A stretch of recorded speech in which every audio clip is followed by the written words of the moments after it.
अस्सलाम वालेकुम डॉक्टर्स। आज का हमारा टॉपिक है कोलीडेकोलिथियासिस या कोलीडोकोलीलिथियासिस। ये डिफरेंट प्रोनाउंसिएशंस हैं जो कि डिफरेंट डॉक्टर्स बोलते हैं, तो हम इसको इस तरह लेके चलते हैं कोलीडेकोलिथियासिस। ठीक है, तो ये होता है stone in the bile duct. जो हमारा प्रीवियस टॉपिक था वो था कोलीलिथियासिस। उसका मतलब होता है कि जो स्टोन है वो गॉल ब्लैडर के अंदर है। कोलीडेकोलिथियासिस, इसमें स्टोन जो है वो बाइल डक्ट के अंदर आ जाता है। ठीक है, गॉल ब्लैडर से निकलता है और गॉल ब्लैडर से निकलकर ये मूव करता है और हमारी जो बाइल डक्ट है, कॉमन बाइल डक्ट, उसके अंदर आ जाता है। ठीक है, जब हमारे पास कॉमन बाइल डक्ट के अंदर ये स्टोन आ जाता है तो जो बाइल हमारे पास लिवर से आ रही होती है, जो हमारे पास गॉल ब्लैडर से आ रही होती है, दोनों तरफ से आने वाली बाइल को ये स्टॉप कर देता है। ठीक है, उसके बाद कौन कौन सी चेंजेस आती हैं उनको हम फर्दर डिटेल में देख लेते हैं। ठीक है, फर्स्ट ऑफ ऑल तो जब हमारे पास केस आएगा या हमारे पास कोई पेशेंट रियल टाइप में प्रेजेंट करता है तो उसके अंदर first of all risk factor present होंगे। रिस्क फैक्टर कौन कौन से हैं? फॉर एग्जांपल जो हमने प्रीवियस वीडियो के अंदर भी डिस्कस किए थे, जो कि गॉल स्टोन के लिए रिस्क फैक्टर है, सेम एज दैट वही जो स्टोन के लिए रिस्क फैक्टर थे वो गॉल ब्लैडर या कोलीडेकोलिथियासिस के लिए भी सेम रिस्क फैक्टर्स हैं। ठीक है, तो उसके अंदर हमने कहा था कि एक फीमेल होगी जो कि 40 की एज के अंदर होगी, फैटी फीमेल होगी और फर्टाइल एज के अंदर होगी। उस कंडीशन के अंदर ये जो स्टोन है, कोलेस्ट्रॉल स्टोन जो है, ये बनने के बहुत ज्यादा चांसेस होते हैं। ठीक है, उसके अलावा एक पॉइंट हमने लास्ट वीडियो के अंदर जो कि हमने कोलीलिथियासिस के अंदर मिस किया था वो था anaemia. Anaemia is a very very important point for the formation of the stones. ठीक है, किस तरह? एनीमिया उस कंडीशन को कहते हैं जब हमारे पास एचबी लेवल लो हो जाता है। एचबी लेवल लो उस कंडीशन में होता है कि फॉर एग्जांपल अगर तो हीमोग्लोबिन प्रॉपर बन नहीं रही या हीमोग्लोबिन अपनी हद से ज्यादा टूट रही है।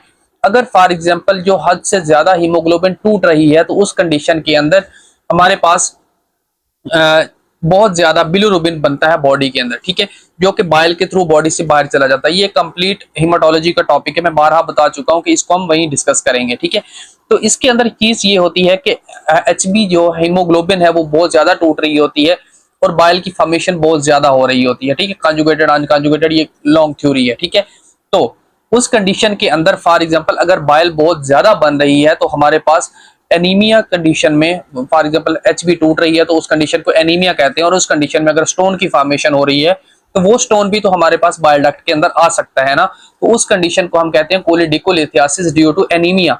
ठीक है, या दूसरी ये जो है कंडीशन, इसके अंदर हमारे पास रिस्क फैक्टर इस तरह प्रेजेंट कर सकते हैं। ठीक है, उसके अलावा जो भी वीडियोस आप मेडिकल के रिलेटेड देखते हैं, आपको चाहिए कि आप वीडियो देखें और वीडियो के लास्ट में जस्ट उसका जो डिस्क्रिप्शन है वो देख लें, या जो कमेंट्स हैं उनमें आप देख लिया करें कि कोई ऐसा कमेंट तो नहीं है जो कि क्रिएटर ने पिन किया हुआ है, क्योंकि कुछ ऐसी पॉइंट्स होते हैं जो कि बाद में, क्योंकि आपको पता है डेली बेसिस पे कई रिसर्चेज हो रही होती हैं और डेली बेसिस पे कई न्यू थ्योरीज आ रही होती हैं, तो अगर कोई नई चीज उस टॉपिक के रिलेटेड पता चलती है तो वो पूरी पूरी की पूरी वीडियो डिलीट करके दोबारा से रिकॉर्ड करना थोड़ा डिफिकल्ट होता है। तो उस वजह से वो चीजें जो है कमेंट में पुट कर दी जाती हैं कि आप अगर फॉर एग्जांपल वो वीडियो देख रहे हैं तो आप कमेंट्स में वो चीज जो न्यू रिसर्च आई है डेली बेसिस पे आप वो भी देख लें। ठीक है, तो ये चंद रिस्क फैक्टर होंगे जो कि हमारे पास प्रेजेंट होंगे कोलीडेकोलिथियासिस के साथ। ठीक है, उसके बाद क्लिनिकल फीचर्स। क्लिनिकल फीचर्स की बात करें तो इसमें पेन होगा हमारे पास।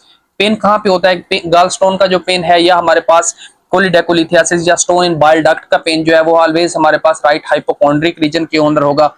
किस नेचर का होगा? कोल्की नेचर का होगा। ठीक है, कोल्की नेचर मैंने लास्ट वीडियो के अंदर भी बताया था, कोल्की नेचर का होगा और सीवियर पेन होगा। ठीक है, कोल्की नेचर क्या होती है? फॉर एग्जांपल ऐसा फील होता है कि मेरे जो बॉडी है उसके अंदर किसी ऑर्गन को कोई पकड़ के ट्विस्ट कर रहा है। ठीक है, तो उस तरह का पेन जो है वो कोल्की पेन कहलाता है। ठीक है, उसके बाद ये जो पेन है ये रेडिएट करेगा बैक साइड पे। ठीक है, ये करेगा रेडिएट बैक साइड पे, जो कि हमारे पास गॉल स्टोन का पेन होता है या कोलीलिथियासिस का पेन होता है वो बैक पे रेडिएट नहीं करता। ठीक है, तो लास्ट वीडियो के लास्ट में हम देखते हैं कि इसको हम किस तरह डिफरेंशिएट कर सकते हैं कोलीलिथियासिस के साथ।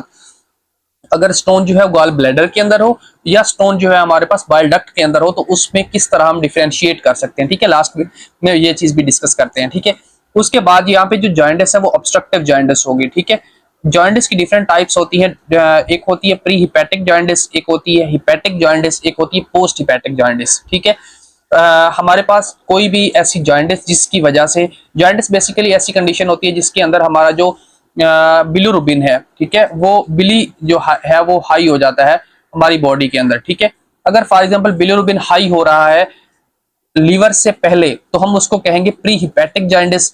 अगर लीवर के अंदर कोई प्रॉब्लम है, हेपेटाइटिस वगैरह है, सिरोसिस वगैरह है, तो उसके अंदर अगर अनकॉन्जुगेटेड बिलिरुबिन कॉन्जुगेटेड के अंदर चेंज नहीं हो रहा तो हम उसको कहेंगे हिपैटिक जाइंडिस। और अगर फॉर एग्जांपल जो अनकॉन्जुगेटेड बिलिरुबिन है वो कंप्लीटली कन्वर्ट हो जाता है कॉन्जुगेटेड के अंदर और उसके बाद वो रिलीज नहीं हो पाता लिवर से या गाल ब्लैडर से हमारी इंटेस्टाइन के अंदर, तो उसको हम कहते हैं पोस्ट हिपैटिक जाइंडिस, ठीक है। तो ये 3 टाइप्स होती हैं। इस कंडीशन के अंदर क्या होगा, आप देखें कि हमारे पास लिवर जो है वो प्रॉपरली काम कर रहा है, लेकिन जो स्टोन है वो यहाँ पे है। अगर फॉर एग्जांपल यहाँ पे स्टोन होगा तो जो बाइल ऊपर से आ रही है या गाल ब्लैडर से आ रही है तो वो आगे नहीं जा पाएगी। जब वो आगे नहीं जा पाएगी तो इस कंडीशन को हम कहते हैं पोस्ट हिपैटिक जाइंडिस, ठीक है। तो इस कंडीशन के अंदर कौन कौन से इन्वेस्टिगेशन में चेंजेस आएंगी वो भी हम देख लेते हैं थोड़ी देर बाद, ठीक है। उसके बाद नेक्स्ट थिंग है प्रूराइटस। प्रूराइटस बेसिकली एक ऐसी कंडीशन होती है जिसके अंदर हमारी जो बाइल है जो नॉर्मली हमारी बॉडी से रिलीज होनी होती है वो उसकी डेपोजिशन स्टार्ट हो जाती है हमारी स्किन के अंदर।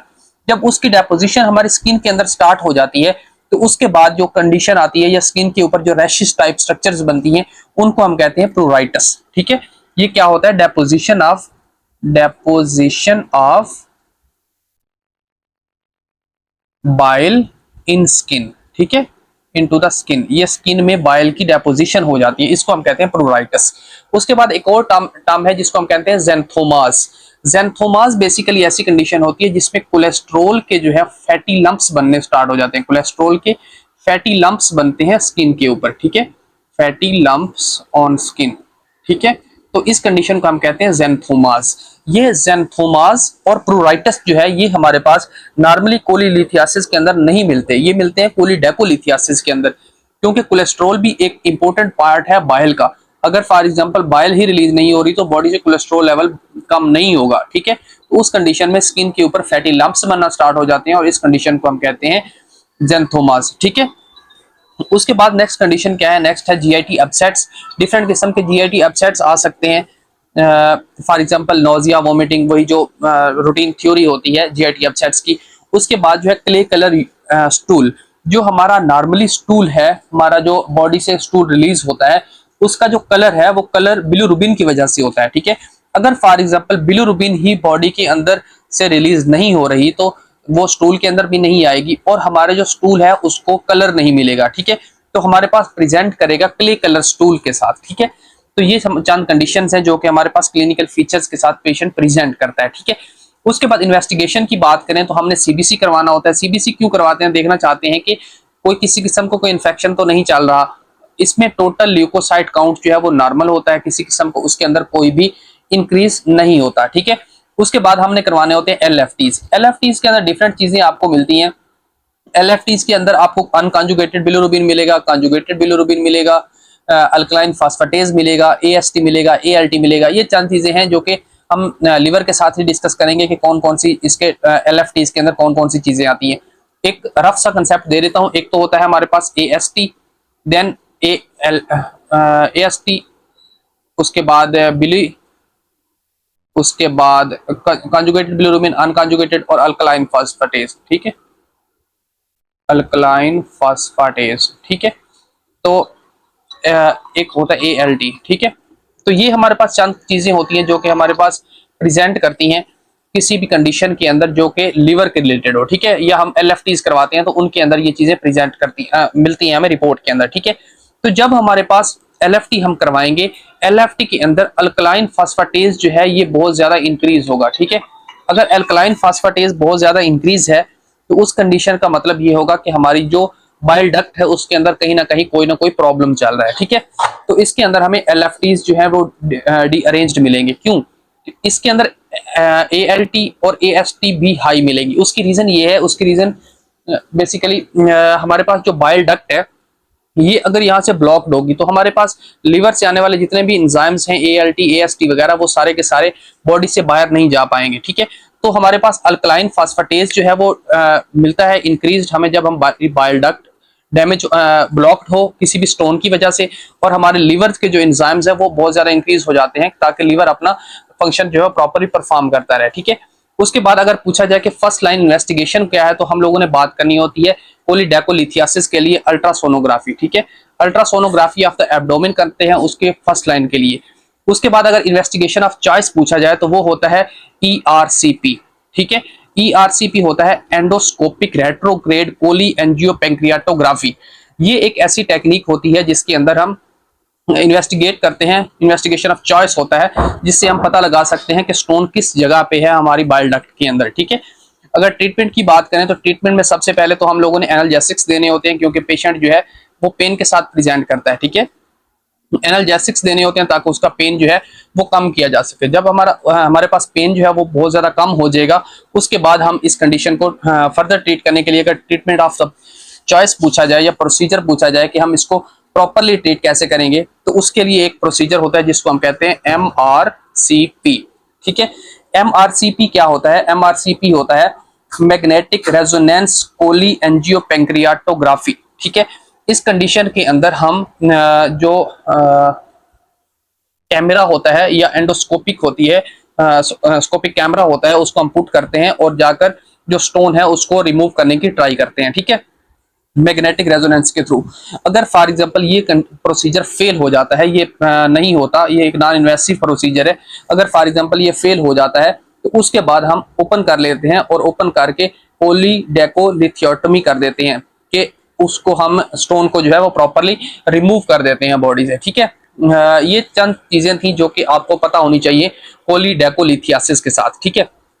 तो इसमें एक चीज आपने ये याद रखनी, जो कि मैं लास्ट वीडियो में बताया था कि अगर फॉर एग्जांपल स्टोन है एम्फूला ऑफ वेटर पॉइंट पे, एम्फूला ऑफ वेटर पॉइंट क्या होता है? जहां से ये इंटर हो रही होती है हमारे पास बाइल डक्ट हमारी ड्यूडिनम के अंदर, तो इस पॉइंट पे अगर किसी किस्म का कोई स्टोन प्रेजेंट होता है तो इस स्टोन को प्रिवेंट, अगर स्टोन प्रेजेंट है तो हमने ओपियोइड्स जो होते हैं, जो कि पैथिडीन वगैरह होते हैं, वो नहीं देनी होती, ताकि क्योंकि ये अगर पैथिडीन देंगे तो ये इस पॉइंट को और ज्यादा कॉन्ट्रैक्ट कर देगी, ठीक है, और हमारे पास पेन जो है वो इंक्रीज होगा ना कि डिक्रीज होगा, ठीक है।